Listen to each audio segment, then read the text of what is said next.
Back to the book. Fire came from the sea where Japanese ships stood close in, unchallenged, and battered the area. Much of the grove was combed by flying fragments, and men screamed in agony. Trees were torn and broken, and many tumbled to the ground. People reported hearing General Puller, or at this time Colonel Puller, "It's all right, men. Stay down and they can't hurt you. This won't last forever. Tomorrow it'll be our turn." So they had landed on the beach and they're just getting hammered with from Japanese ships, big artillery from the big naval guns. The battalion left the perimeter that afternoon, a file of more than 800 men. The tail of the battalion had hardly cleared the perimeter when there was firing ahead. Captain Hayes was near the colonel at the moment. Every man hit the deck except Puller.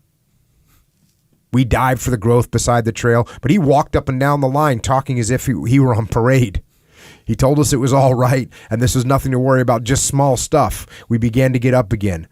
Then and there he commanded that battalion as it never imagined it could be commanded. The men saw what kind of man they had, and the word went down the column as fast as light. We lost our fear, or some of it.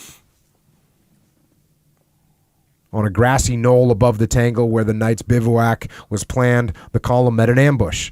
Two of Bob Haggerty's platoon were killed, and the unit broke into tiny groups, leaving Haggerty without a command. He lay in cover and watched Puller. It was the greatest exhibition of utter disregard for personal safety I ever saw.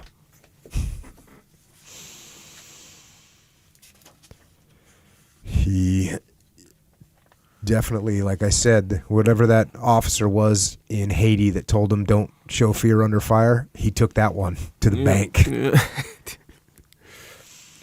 Back to the book. And again, I'm jumping around just from different combat scenarios. A runner just behind Puller was hit in the throat and died quickly. Everyone else hit the ground except for Colonel Puller. First Sergeant William Pennington retained a vivid memory of the moment. The colonel stood there in that grazing fire with that little old stump of a pipe in his face, yelling, "B Company, 2nd Platoon, in line here!" Machine gun fire kicked up dust all around me, and I stayed down in that knee-high kunai grass like everyone else in the ranks. He was the only Marine you could see standing on that hillside. Get this. Here we go.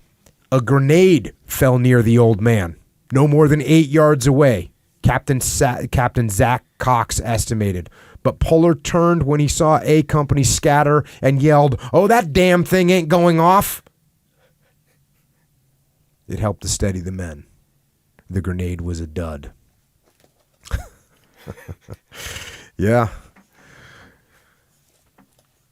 So they get done. They're kind of like situation. First few days of fighting. Back to the book. Puller's battalion had 24 dead and 23 wounded. The next day, back in the main defense line of the perimeter, he called together the battalion officers. His voice was hard and his face unsmiling. "Gentlemen, at least we've all been blooded now. I don't want you to be mooning over our losses and feeling sorry for yourselves or taking all the blame on your shoulders. We've all got to leave this world someday. We're all in the same pickle. And there are worse things than dying for your country. Some things about our action in the last 4 days I want you to remember forever. There are some we'd all like to forget, but they'll be in your mind's eye as long as you live. I hope we've all learned something. Now take care of your men and make yourselves ready. We haven't seen anything yet." One other thing. Back there on the hillside at Mount Austin, I had trouble getting company officers up.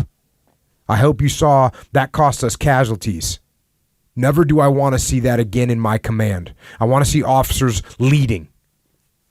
I want you to know that you're leaders and not simply commanders. You cannot operate a military force in the field under these conditions with commanders alone.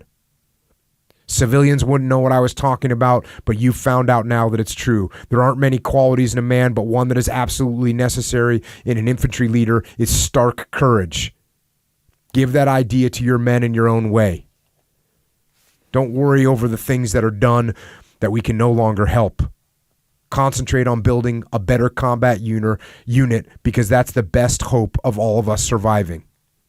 None of us could help the fact that I was the only combat-trained man in our outfit when we began. I was lucky enough to get the jolt when I was young. You'll come along fast, and there'll be work for us.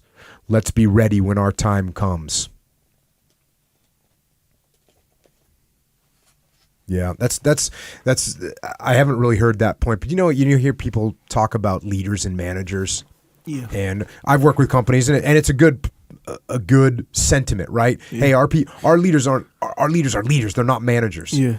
Well, this is an interesting one of saying, look, it's not commanders. Leaders, not commanders. Yeah. And if you think about the difference between commanders mean I'm going to command you what to do. Leaders, I'm going to lead. Yeah. A very, very cool distinction between those two words.